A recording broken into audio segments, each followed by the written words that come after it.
ओम नमो भगवते वासुदेवाय।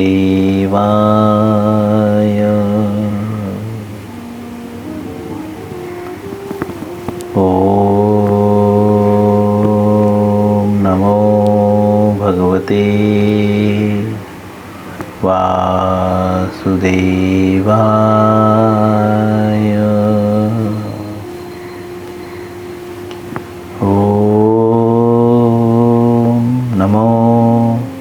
भगवते वासुदेवाय।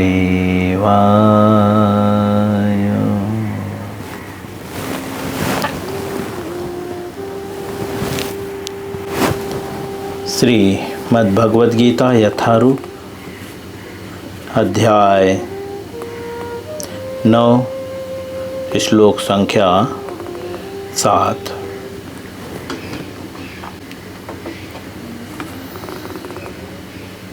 सभी लोग मेरे पीछे श्लोकों को दोहराने का प्रयत्न करें।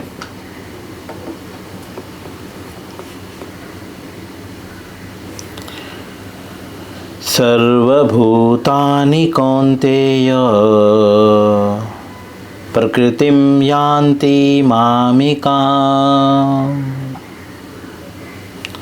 कल्पच्छेय पुनस्तानि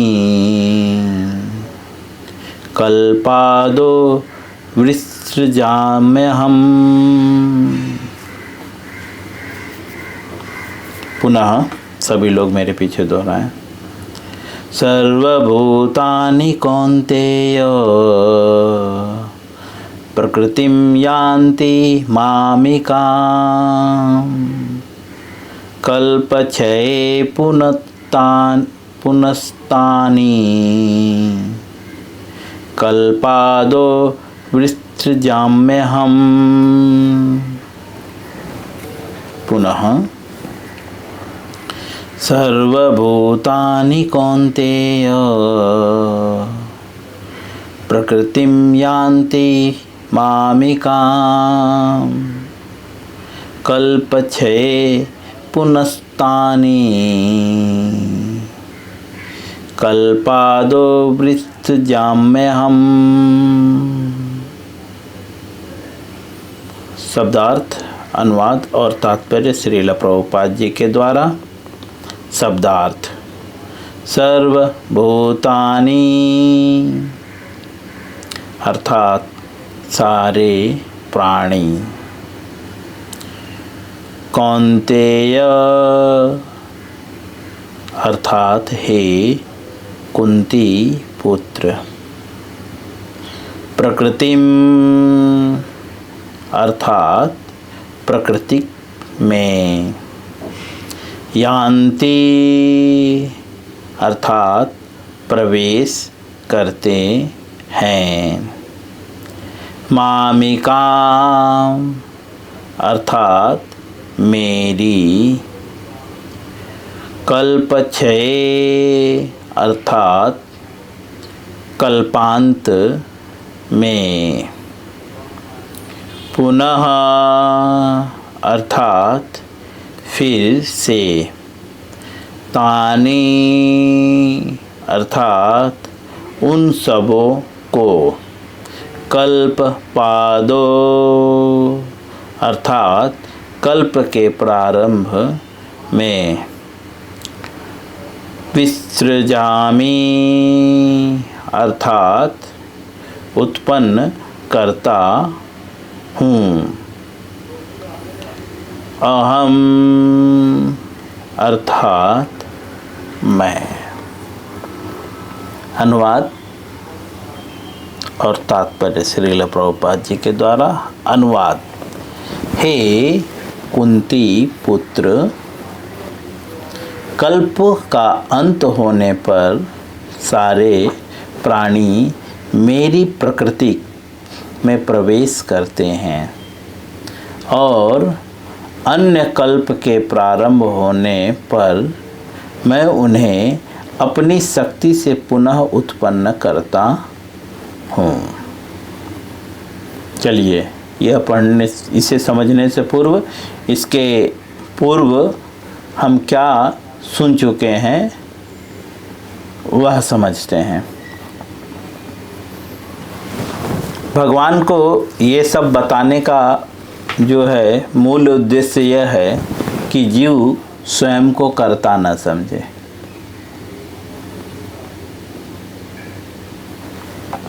इस अध्याय के पूर्व ही जो है भगवान जो है बताते हैं कि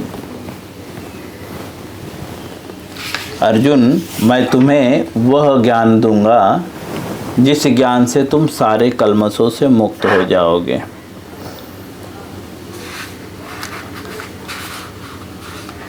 अर्जुन के मन में प्रश्न उठ सकता है कि आप सिर्फ मुझे ही क्यों वो ज्ञान दोगे,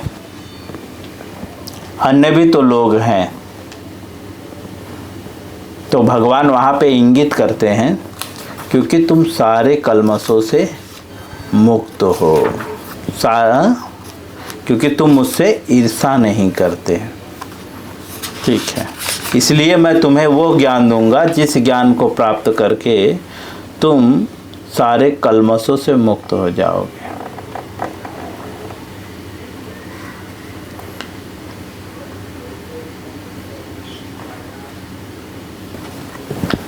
जैसा कि इस अध्याय का नाम ही है परम गुह्य ज्ञान। परम गुह्य ज्ञान अर्थात भगवान से संबंधित जो ज्ञान है।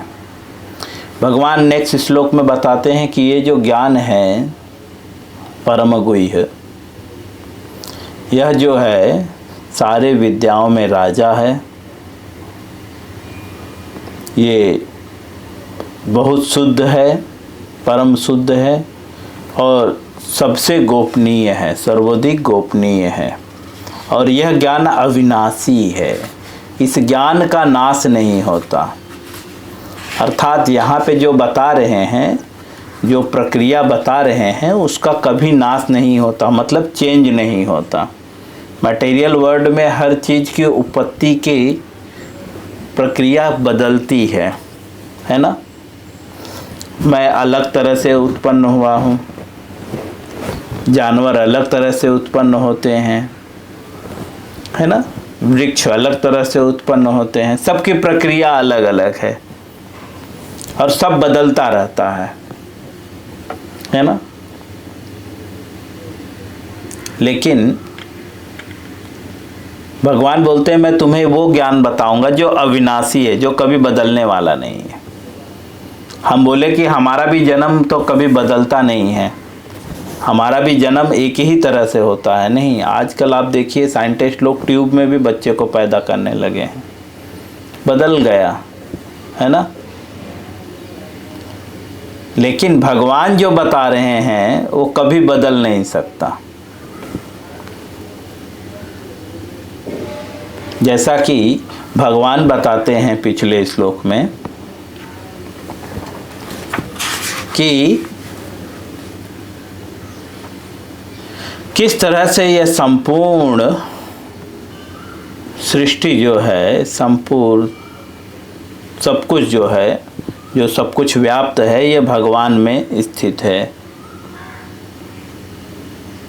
ये कभी बदल नहीं सकता। ऐसा नहीं हो सकता कि आज तक भगवान में स्थित है, अब भगवान में स्थित नहीं रहेगा, कभी बदल नहीं सकता ये। इस चीज़ को भगवान उदाहरण के द्वारा बताते हैं। जिस प्रकार से वायु सर्वत्र व्याप्त है, उसी प्रकार से जो है भगवान भी सर्वत्र व्याप्त हैं।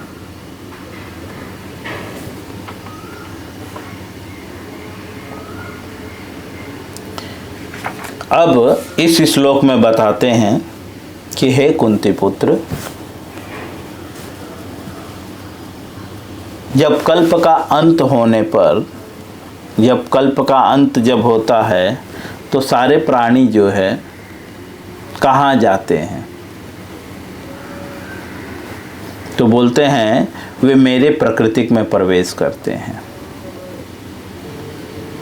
और जब पुनः कल्प की शुरुआत होती है तो भगवान जो है अपनी शक्ति से उन्हें पुनः उत्पन्न करते हैं। भगवान का हमें यह सब बताने का अर्थ यही है कि आप स्वतंत्र नहीं हो, आपके चाहने से कुछ भी नहीं होगा। इनडायरेक्टली भगवान बोलते हैं कि आपकी बुद्धिमानी यही है कि मैं जैसा बोलता हूँ वैसा करो, तभी आप सुखी हो जाओगे। यह सब कुछ बताने का मुख्य उद्देश्य यही है। इसीलिए भगवान बोलते हैं कि यह ज्ञान प्राप्त करने के बाद तुम सारे कल्मशों से मुक्त हो जाओगे।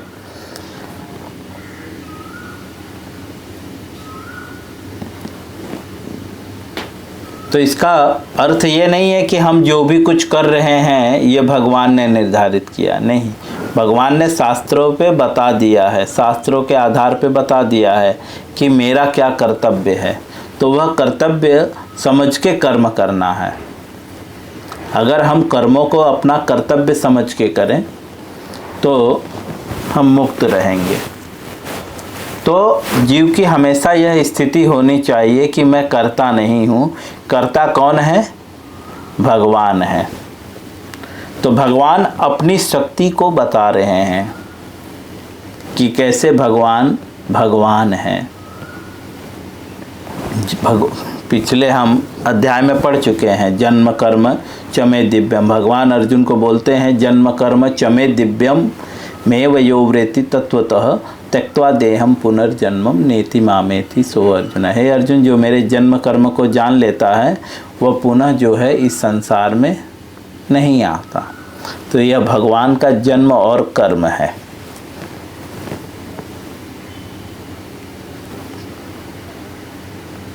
दिव्य है ये, जो भगवान का ये जन्म और कर्म है ये दिव्य है। दिव्य मतलब जो कभी बदलने वाला नहीं है। चलिए हम तात्पर्य में श्रील प्रभुपाद जी के द्वारा और अच्छे से इस श्लोक को समझेंगे। श्रील प्रभुपाद जी कहते हैं, इस विराट भौतिक अभिव्यक्ति का सृजन। अभिव्यक्ति मतलब जो हमारे द्वारा दिखाई दे रहा है। व्यक्ति द्वारा जो दिखाई दे रहा है उसे अभिव्यक्ति कहते हैं। तो इस विराट भौतिक अभिव्यक्ति का सृजन जो है, सृजन मतलब उत्पन्न होना, पालन तथा संहार। पालन मतलब उनका, जैसे हमारे माता पिता हमारा पालन करते हैं, मतलब हमें आवश्यकता की सारी चीज़ें देना, उसे पालन कहते हैं। संहार, संहार का मतलब नाश करना, नष्ट करना। पूर्णतः भगवान की इच्छा पर निर्भर है। अभिव्यक्ति का मतलब सृजन या प्रकट करना। पालन का मतलब उसकी ज़रूरतों की सारी चीज़ें देना। संहार का मतलब उसको नाश करना। यह जो है भगवान की इच्छा पर निर्भर है, ऐसा श्रील प्रभुपाद जी कहते हैं। हम पढ़ भी चुके हैं।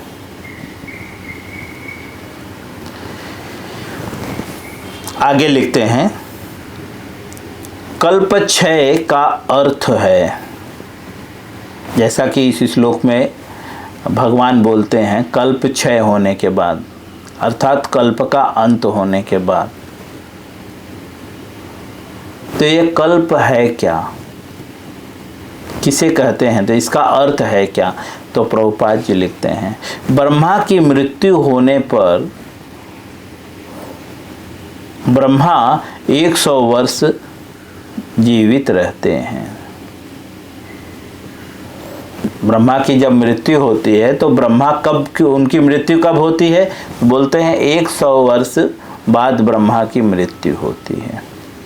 100 वर्ष जीवित रहते हैं ब्रह्मा, और उनका एक दिन, हमारे ब्रह्मा जी का एक दिन हमारे जो है 4 अरब 30 करोड़ वर्ष के तुल्य है। ब्रह्मा का एक दिन हमारे 4 अरब 30 करोड़ वर्ष के तुल्य है। मतलब अगर हमारा 4 अरब 30 करोड़ दिन जब बीत जाएगा, वर्ष जब बीतेगा तो ब्रह्मा का एक दिन होता है। ब्रह्मा का एक दिन कितने के बराबर है हमारे? 4 अरब 30 करोड़ वर्ष, दिन नहीं वर्ष। एक वर्ष में 365 दिन होते हैं। अब 365 को जो है 4 अरब 30 करोड़ दिन वर्ष में जो है गुणा मार दीजिए, तो आपको पता चल जाएगा कि ब्रह्मा कितने, हमारा दिन और ब्रह्मा के दिन में कितना अंतर है। बोलते हैं एक दिन, और उसी पर दिन का मतलब 12 घंटा। आगे लिखते हैं रात्रि भी इतने ही वर्ष की होती है। मतलब ब्रह्मा जी का 24 घंटा जो है हमारे लिए कितना होगा? 4 का दुगना कर दीजिए, 8 अरब 30 का दुगना कर दीजिए, 60 करोड़ वर्ष। 24 घंटा 4 अरब 30 करोड़ वर्ष जो है हमारे लिए, जब हमारा 4 अरब 30 करोड़ वर्ष बीतेगा तब जाकर ब्रह्मा का दिन खत्म होता है।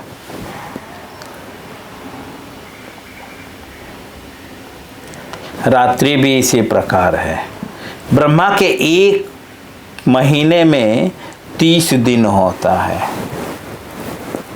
और 30 रात होती है।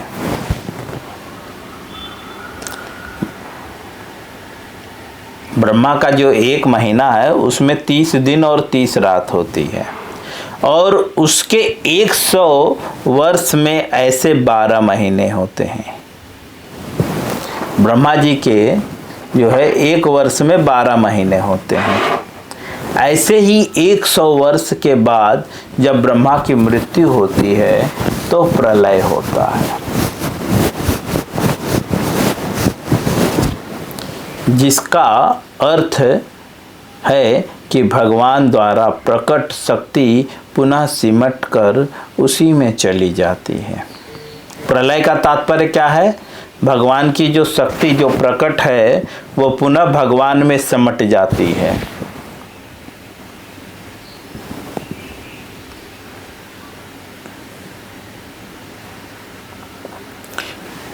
आगे लिखते हैं पुनः जब विराट जगत को प्रकट करने की आवश्यकता होती है। विराट जगत मतलब यह पूरा संसार, जब इसकी आवश्यकता होती है तो पुनः जब इस विराट जगत की प्रकट करने की आवश्यकता होती है तो उनकी इच्छा से सृष्टि उत्पन्न होती है।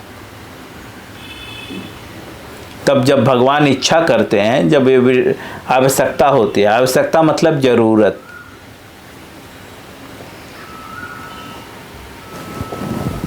ये संसार को जब प्रकट करने की ज़रूरत होती है तो भगवान की इच्छा से जो है इसकी सृष्टि हो जाती है, यह उत्पन्न होता है भगवान की इच्छा से।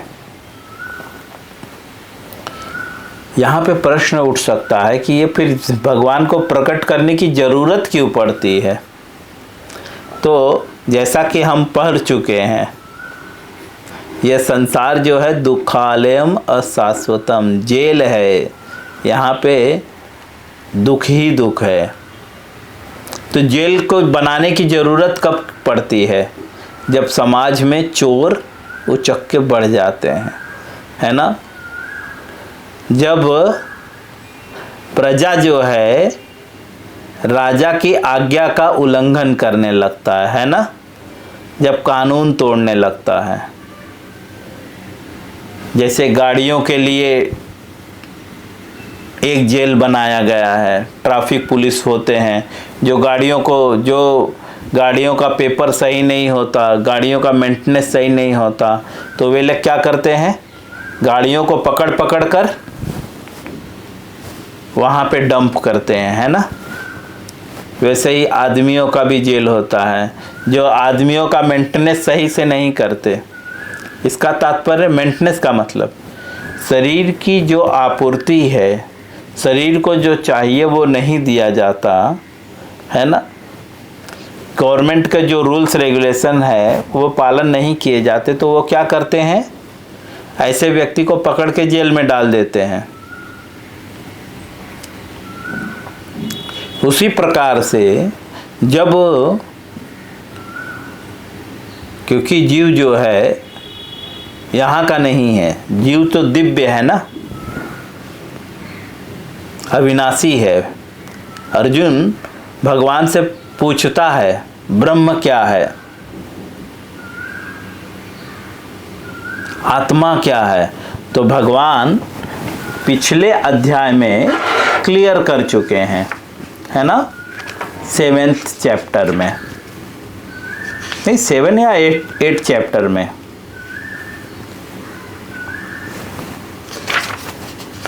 आठवें अध्याय के जो है पहले श्लोक में अर्जुन भगवान से पूछता है, हे पुरुषोत्तम, ब्रह्म क्या है, आत्मा क्या है, सकाम कर्म क्या है, यह भौतिक जगत क्या है, तथा देवता क्या है, कृपया करके मुझे बताइए। तब वहाँ पर भगवान तीसरे श्लोक में, 8वें अध्याय के तीसरे श्लोक में बताते हैं, जो अविनाशी और दिव्य जीव है उसे ब्रह्म कहलाता है।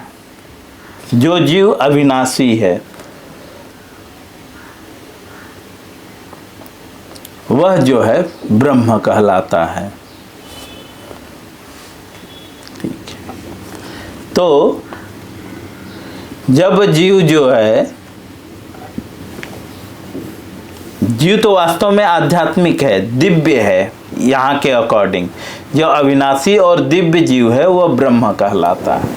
अर्थात जीव तो अविनाशी है, उसका जन्म नहीं होता, लेकिन जब जो है वह भगवान की आज्ञा का अवज्ञा करता है, जैसे इस संसार में आप अपने सरकार की अवज्ञा करते हैं तो वह आपको जेल में डाल देता है, तब उसको जेल बनाने की आवश्यकता होती है। उसी प्रकार से जीव भी जो है जब भगवान की अवज्ञा करता है तो भगवान को ये जेल बनाना पड़ता है।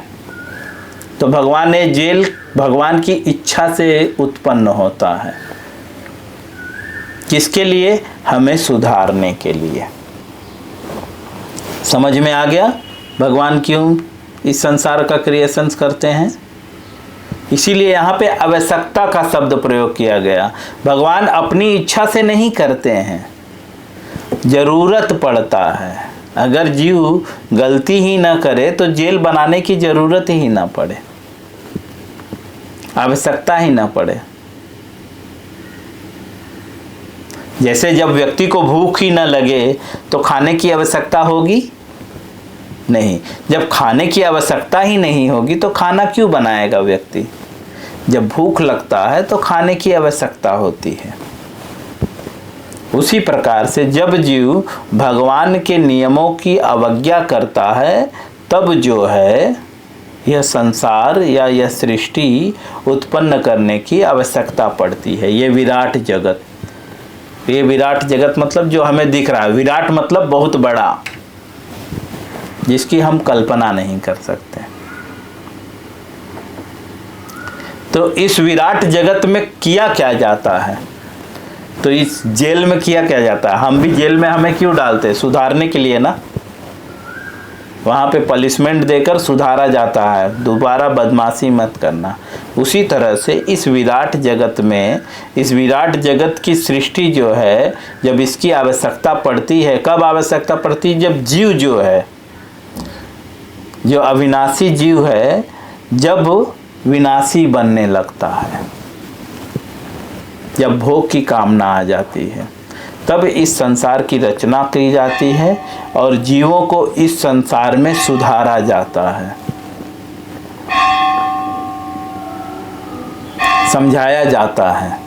और जब जीव समझ जाता है, क्या समझ जाता है कि सब कुछ भगवान करते हैं, हम सिर्फ नौकर हैं, भगवान के आदेशों के अनुसार हमें कर्म करना है, तब वह जो है सारे कल्मशों से मुक्त हो जाता है, अर्थात अविनाशी हो जाता है, पुनः अविनाशी हो जाता है।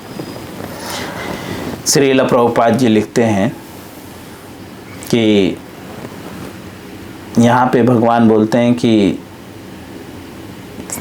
भगवान की इच्छा से फिर सृष्टि उत्पन्न होती है। तो प्रभुपाद जी ये लिखते हैं, तो लोग सोचे कि प्रभुपाद जी अपने हिसाब से लिख रहे हैं, तो प्रभुपाद जी श्लोक कोड करते हुए करते हैं।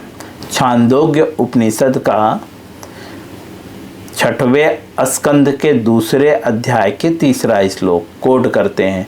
एको हम बहु स्वाम, अर्थ यद्यपि मैं अकेला हूँ, भगवान बोलते हैं मैं अकेला हूँ, किंतु मैं अनेक हो जाऊंगा। यह वैदिक सूत्र है, वैदिक सूत्र है। कहाँ पे लिखा गया है? बोलते हैं छांदोग्य उपनिषद में। कई सारे उपनिषद हैं, हमने कई सारे उपनिषदों का नाम इसके पहले भी पढ़ चुके हैं। तृतीय उपनिषद, हाँ, ब्रह्मदारण्यक उपनिषद, ईशो उपनिषद, हाँ, गोपाल तापनी उपनिषद, है ना, गीतो उपनिषद। उसी प्रकार से जो है छांदोग्य उपनिषद है। तो छांदोग्य उपनिषद में बताया गया है, भगवान छांदोग्य उपनिषद में कहते हैं कि वे इस भौतिक शक्ति में अपना विस्तार करते हैं और सारी विराट अभिव्यक्ति पुनः घटित होती हैं।